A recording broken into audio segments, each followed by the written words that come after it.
Hello, and welcome to the Logo 3 podcast, your source for news about the NBA and the WNBA. And I'm your host, Steve Klaus, native Hoosier, and I'll give you all the news without any of the media BS. So come along with me, and we'll see what the topics are for today. Welcome back, Logo 3 sports fans. Well, I think that Fever Atlanta game last night was maybe one of the most frustrating games of the Fevers I've ever seen, and for a couple reasons for me. First one, they blacked out the Fever game last night here in Indiana. I live in Knightstown, 40 minutes east of Indianapolis, and they choose to black out the game. Come on, guys, it's ridiculous. And then the other thing that was so frustrating was just the Fever could do no right. The Dream could do no wrong. And I'll explain all this stuff as we go through the podcast, but nothing went right for the Fever. Everything went right for the Dream. And it was such a sad, frustrating game to watch.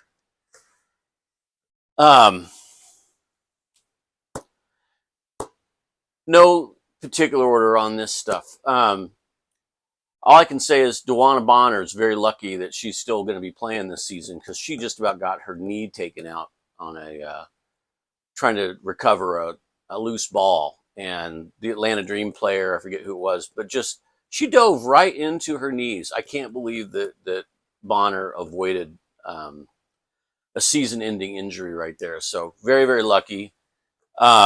It sure seemed like the refs had it out for the Fever as usual. Just terrible, terrible calls. The fact that the Fever had to use a couple of their challenges in the first half just for calls that should have easily been made on the floor. Like that out of bounds play. It was obvious that the Dream hit the ball out of bounds and the refs were going to give it to Atlanta, and so Stephanie White had to use one of her challenges just to overturn that. I mean, it's just, like Kelsey Mitchell one time was driving the baseline. She gets knocked out of bounds, and then they claim that she just stepped out of bounds. It's like they didn't even see the fact that the Atlanta Dream player just like happened to push her out of bounds. Stuff like that was happening all night. Can you tell I'm frustrated? I am. I'm very frustrated. The Fever were not getting any 50-50 balls. The rebounding was horrible. Now, I don't know. When it comes to 50-50 balls, it's you're either unlucky or you're not hustling or not trying. And it really seemed like the Fever were trying. It's not like they were not hustling after the ball, but it's just like they weren't getting any of the breaks. None of the breaks went their way. Or if it was a long rebound, it just happens to go right to the Atlanta player, or even on a short rebound. I mean, things just fell into the Dream's lap yesterday, and they capitalized on it. And you could tell that the team was so frustrated. And there's one play in particular that sums it all up, and I'll talk about that in a minute. Let's see, what else? The start of the third quarter was awful.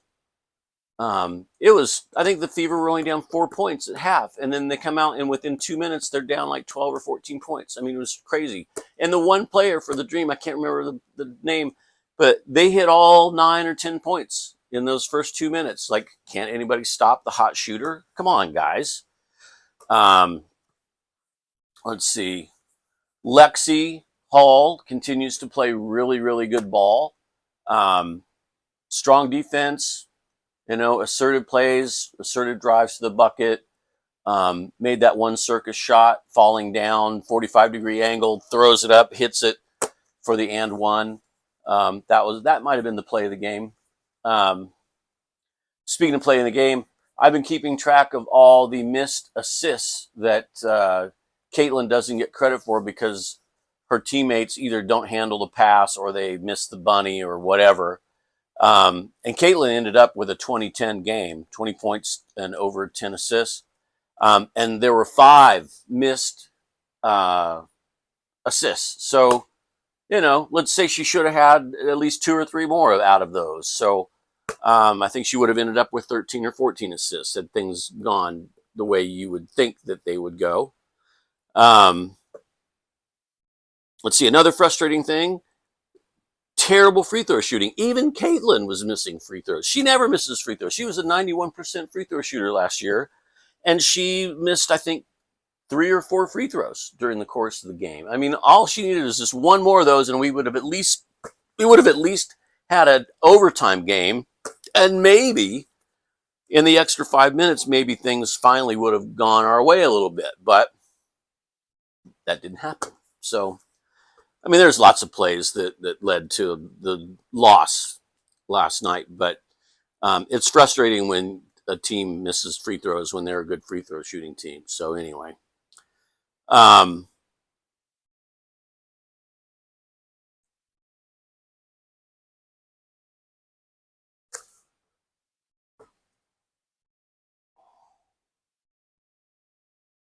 okay, so the play that kind of typifies just how the night went for the Fever. So Brittany Griner shoots the ball from about 5 feet, and there's no other Dream players near her, near the basket at all. There are 4 Indiana Fever players underneath the basket, and they go up to get the rebound, and they just, all of them fumble the ball. The ball ends up going out of bounds. Caitlin tries to save it, tries to throw it in bounds, but she stepped on the line as she was jumping out.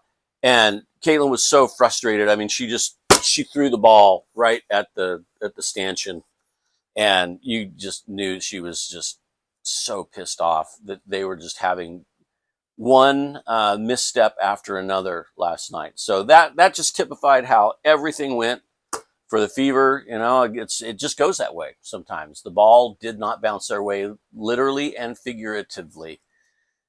And then probably the only real positive thing about this game was Caitlin Clark had her 10th game where she had at least 20 points and at least 10 assists. And she was tied with Diana Taurasi in second place for that record, for career, right? For a WNBA career record. She had already tied Diana Taurasi at 9 games. It took Diana Rossi over 500 games to hit 9 of those stat lines, over 20 points, over 10 assists. And Vandersloot was in number 1 position. She'd had 10, and it took her over 400 games to hit that mark.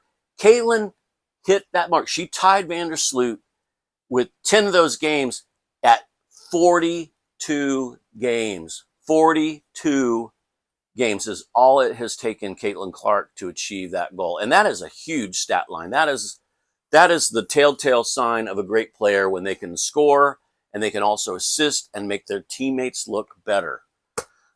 Did you hear that, Angel Reese? So Caitlin has done that in 42 games. It's incredible. You really need to stop and just let that sink in for a second. 42 games when the other players that were ahead and behind her took over 400 or 500 games to achieve that.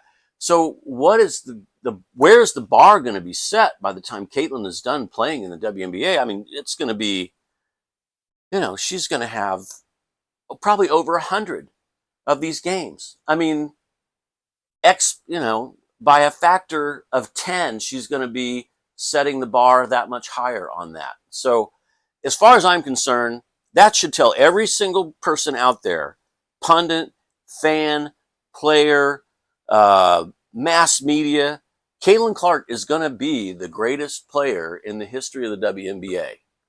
And it'll be amazing if somebody ever can tie the record, or, match some of the records that she's going to be setting over the course of her career. So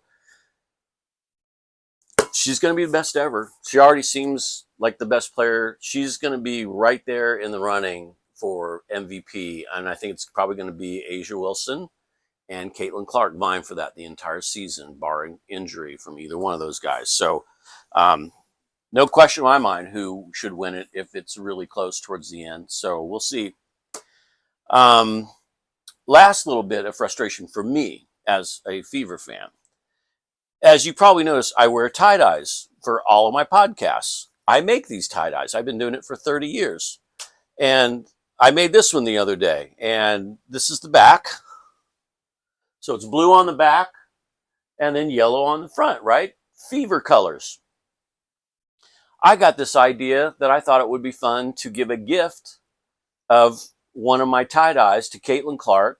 And then I also got the idea, well, my other favorite players on the Fever are Lexi Hall and Kelsey Mitchell and Sophie Cunningham.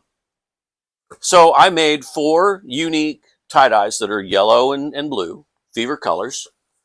And I went down to Gamebridge a couple days ago because I wanted to drop off the shirts as gifts and couldn't get up to the offices. Nobody would let me up the elevator to go to the offices. I ended up having to leave my shirts at the guest services desk. And they said, well, we'll try to get these to the right people and hopefully get them to the gals on the team. And I had been emailing with some of the brass at the Fever, and, you know, they're busy, and they finally got back to me. And finally, one gal said, we cannot accept gifts for the players. Fans are not able to give gifts to the players. You can't drop off something at the guest services desk or even in the corporate offices to give a player or players on the team a personal gift. They don't accept it, which is like, I mean, it just goes to show the day and age that we live in that, you know, that you can't even do something simple, some kind gesture. You're not even allowed to do it. So anyway, they're going to ship my shirts back to me, and I guess I'll sell them. I don't know, or give them away to my friends that are Fever fans. So I was frustrated about that. So all in all, a very, very frustrating couple of days for me and for a lot of Fever fans out there, and for the team and the coaches and everybody. So that's the story there. So again, we play Atlanta tomorrow in Atlanta. So we've played them 3 times in 6 games. I mean, it's ridiculous. I don't understand. The person that's in charge of the scheduling for the WNBA has their head up their ass because they made that horrible schedule for the Fever at the beginning of the season last year, where they played 10 games in 20 days against the hardest teams, the toughest teams in the WNBA. It was ridiculous. So a little easier this year, but I still don't understand why they would have to play the same team 3 times within 2 weeks. So anyway, I'm done bitching. We'll see you next time. Bye-bye.